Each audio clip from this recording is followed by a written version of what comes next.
Good afternoon, everybody. This is Patrick at Patrick Damore Golf Instruction. Here we got top player in the world, one of them anyways, Luke Donald, hitting a short to mid iron, and he's regarded as probably the best iron player out there. So we're gonna put a strength in his hand right here with a looks like maybe a 7/8 iron.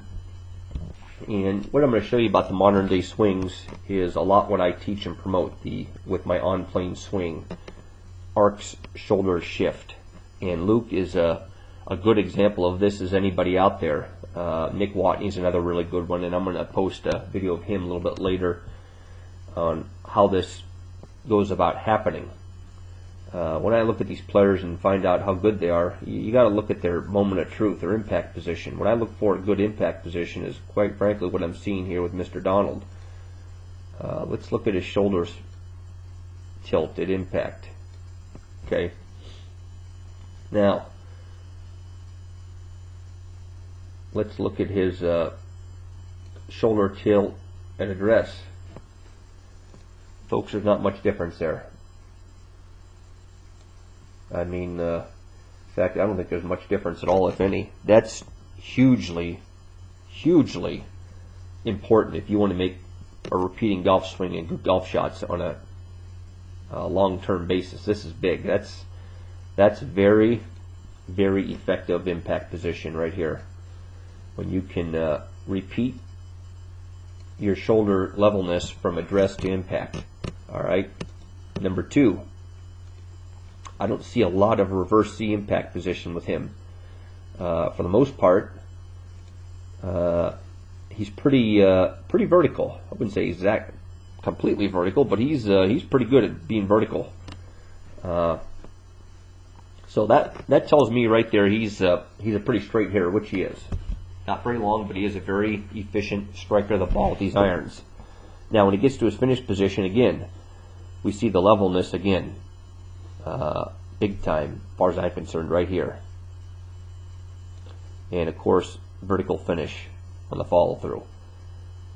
That's a very, very good sign of what I teach, the on plane swing. This is a swing that very much repeats itself. Now let's get into Luke's swing a bit here, folks. With the on plane swing, arcs, shoulders, and shifts. Let's start the backswing here. He's got a very slight hand set here on the backswing, which is it's a good start. It's like he's here and he's here.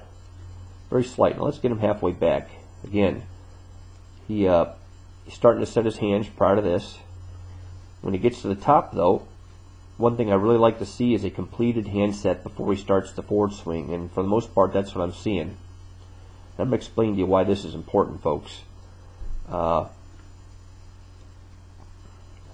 77 degrees, 84. So yeah, I think it's it's completed before he starts that forward swing, which means he does have lag, but not a huge late lag or late release at the golf ball. Which, for you distance loving people, that's where it comes from, folks. That big huge lag into the golf ball. Luke doesn't quite have that huge lag. He sets the hands before he gets to the top of the swing, and they're completed.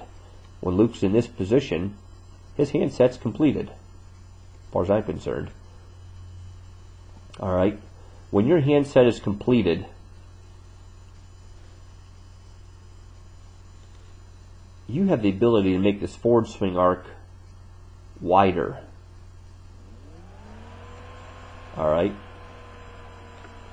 When you start setting these hands on the backswing into transition, increasing that hand set into the forward swing, which he doesn't do, you have the ability to really narrow the downswing arc. And what I mean by that is the hands don't travel that wide arc. They kind of take a shortcut to the golf ball. Left hip fires this way, and it becomes a timing issue at the bottom of the swing arc. When you let these hands travel a little wider, the shoulders stay in sync with the hips, number one. Number two, the golf club head travels a more shallow angle into the golf ball versus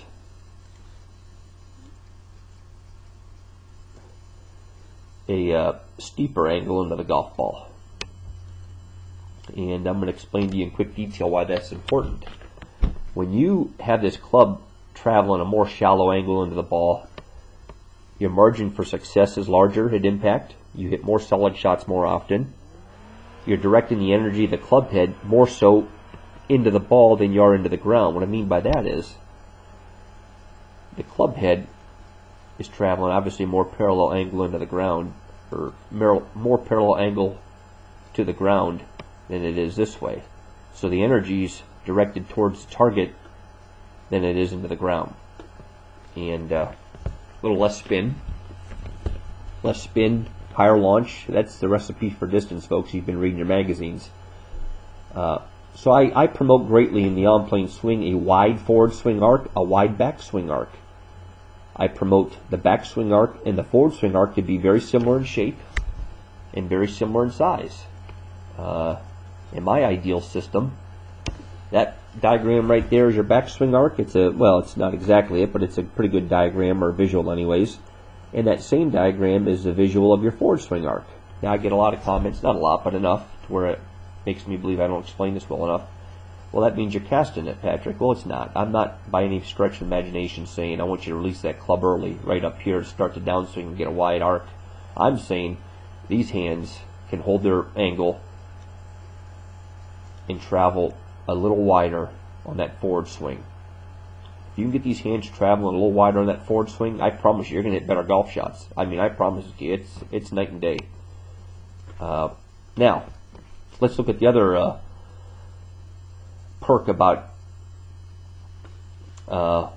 wide, and why I think wide is a good way to go for the forward swing.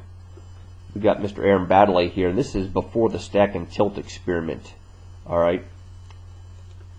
When we have a wider swing arc on the forward swing, your angle of approach into the golf ball isn't so severe. It's more down the line. All right. Which means the club head travels the target line through impact just a little bit longer. And that's nothing but good, folks. If we can keep that club head on that target line through impact that much longer, you're going to hit straighter shots, assuming you can keep the club face square. All right.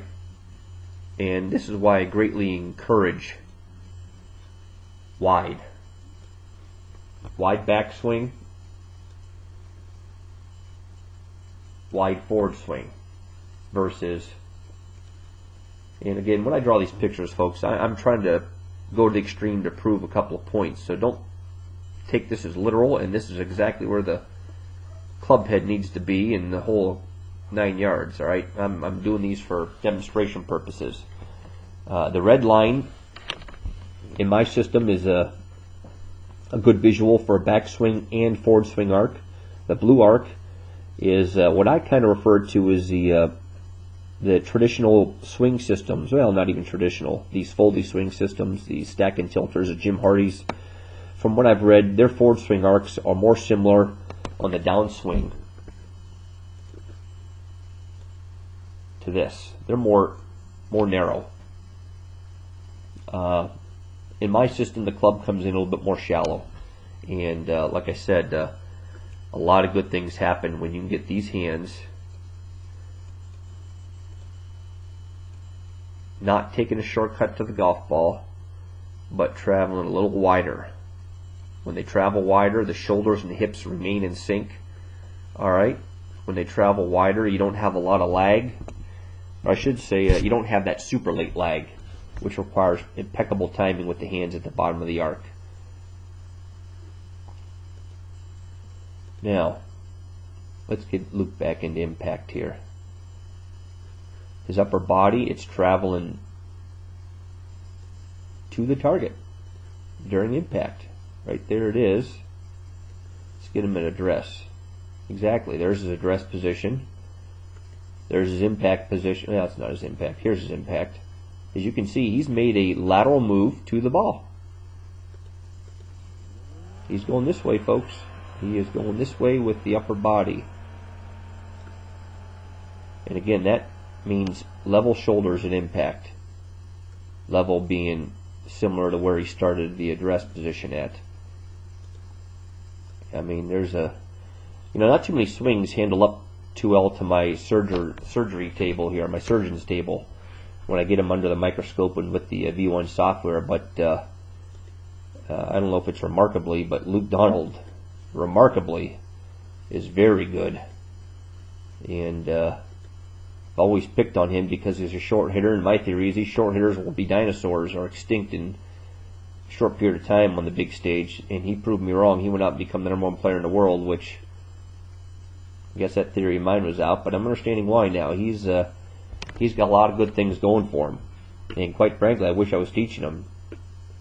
A lot of good things going on in his swing, and a lot of his swing is exactly what I promote and I try to encourage my students to do. It's very efficient, folks. If you have any more questions, please contact me at my website, www.patrickdamorgolf.com, or my YouTube channel. Have a great day.